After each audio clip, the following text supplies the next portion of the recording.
मंदिर की आत्मा। गांव बापस्ती की पहाड़ी पर एक मंदिर था जो कई वजहों से प्रसिद्ध था। बापस्ती के परिवारों में आपसी सौहार्द बना हुआ था। इसकी वजह उस मंदिर को ही बताया जाता है। अरे ओ विमला, ये इस मंदिर की कहानी क्या है रे? अरे ये मंदिर इस गांव के लिए बहुत ही शुभ है। अरे शुभ तो है, तो फिर भी लोग इस मंदिर से दूर क्यों रहते हैं? ये इतना वीरान क्यों रहता है? अरे बड़े बुजुर्ग कहते हैं कि मंदिर में आत्माओं का राज है जो लोगों की मदद करते हैं, लेकिन मंदिर से सभी को दूर भी रखते हैं। अरे ये कैसी आत्मा है जो लोगों की मदद भी करते हैं और लोगों को मंदिर से दूर भी रखते हैं? अरे यही चलता आया है यहाँ पर, इसीलिए कोई कुछ बोलता नहीं, क्योंकि जिसके घर में कोई भी परेशानी होती है तो बताते हैं कि इस मंदिर से उन्हें मदद मिलती है। अरे वाह, ये तो अच्छी बात है। तभी इस गांव में इतनी खुशहाली दिखती है। तभी बाहर किसी की चीखने चिल्लाने की आवाज आती है। दोनों बाहर निकलती हैं तो देखती हैं कि गांव के एक बुजुर्ग रो रहे हैं, क्योंकि शहर से उन्हें कोई बुरी खबर मिली है। अरे क्या हुआ चच्चा, रो क्यों रहे हो आप? हाँ चाचा, बताओ ना, हुआ क्या? अरे क्या बताऊं बेटे, मेरा बेटा शहर गया हुआ था कमाने, लेकिन आज खबर मिली है कि उसका एक्सीडेंट हो गया। वो अस्पताल में भर्ती है। अरे तो इसमें परेशान होने की क्या बात है चाचा, जाओ शहर और बेटे का इलाज करवाओ।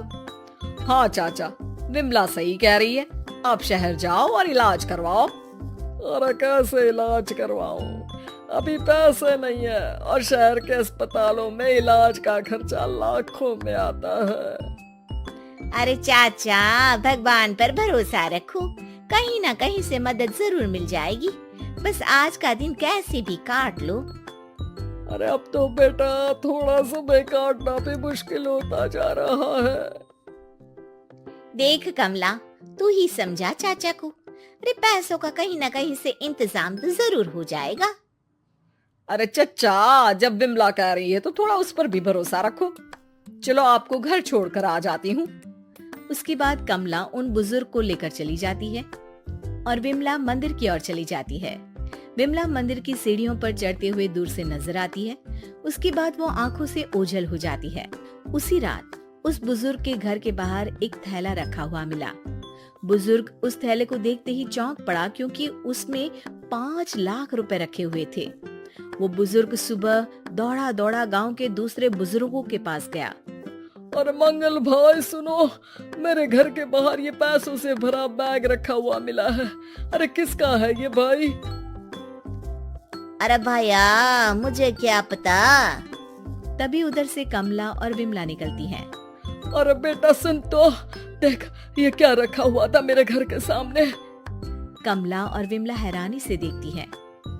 अरे वाह, देख विमला, तूने कहा था ना कि कोई ना कोई मदद जरूर करेगा। अरे भगवान सबकी मदद करते हैं, ये पैसों की मदद भी भगवान ने ही भेजी है। और क्या। अब चच्चा सोच क्या रहे हो, शहर जाओ और बेटे का इलाज करवाओ। ठीक है बेटियों, जो तुम कहो। चलो निकलता हूँ शहर बेटे का इलाज करवाने के लिए। अरे विमला, एक बात तो बता, ये इन्हें मिले तो कैसे मिले पैसे? अरे मैं ना कहती थी कि ये मंदिर सबकी मुसीबतों में मदद भेजता है। अरे वाकई बड़ी पुण्य आत्मा है मंदिर में। सो तो है, लेकिन उनके बारे में लोगों को कम ही पता है। अच्छा, और तुम्हें क्या पता है? जितना पता था वो तो बता दिया। ना रे ना, मैं नहीं मानती, तू कुछ तो छिपा रही है। अरे कुछ ना छिपा रही, जो पता था वो बता दिया। मंदिर से लोगों को मदद मिलती है, बस इतना ही पता है। ठीक है बाबा, अब नहीं पूछूंगी। इसके बाद उसी रात कमला चुपचाप अपने कमरे से निकलती है और मंदिर की ओर चल पड़ती है। कमला धीरे धीरे मंदिर के दरवाजे पर पहुंचती है। अंदर से हल्की हल्की रोशनी आ रही थी। इसके बाद जो वो देखती है वो हैरान रह जाती है। कमला इसके बाद तेजी से वापस लौट आती है। दूसरे दिन सुबह सुबह। अरे विमला, तू तो छिपी रुस्तम निकली। हैं? ऐसा क्या छिपा लिया मैंने? अरे तूने तो भनक ही नहीं लगने दी और चाचा की मदद भी कर दी। हैं? ये क्या कह रही हो? ऐसा कैसे कह सकती हो तुम? मैंने कोई मदद नहीं की। अरे सब पता है मुझे, कल रात मैं गई थी मंदिर। तो क्या देखा? अरे तुम्हारा पति और कुछ लोग वहां दिखे। बोरियों में नोट भरे हुए थे और सभी नोट गिनने में लगे हुए थे। तो तुम्हें क्या लगा? वो क्या कर रहे थे? अरे मैं समझ गई कि वो लोग कहीं से डकैती कर पैसे लेकर यहाँ मंदिर के पीछे छिपाते हैं। अब जब तुम जान ही गई हो तो बता देती हूँ, लेकिन ये बात किसी को पता नहीं लगनी चाहिए। मेरे पति डकैती नहीं डालते हैं, बस उन लोगों से पैसे छीनते हैं जिन्होंने गलत तरीके से पैसे बनाए हैं। और फिर लोगों की मदद करते हैं। यही है वो पुण्य आत्माएं जो लोगों को मदद पहुंचाती है।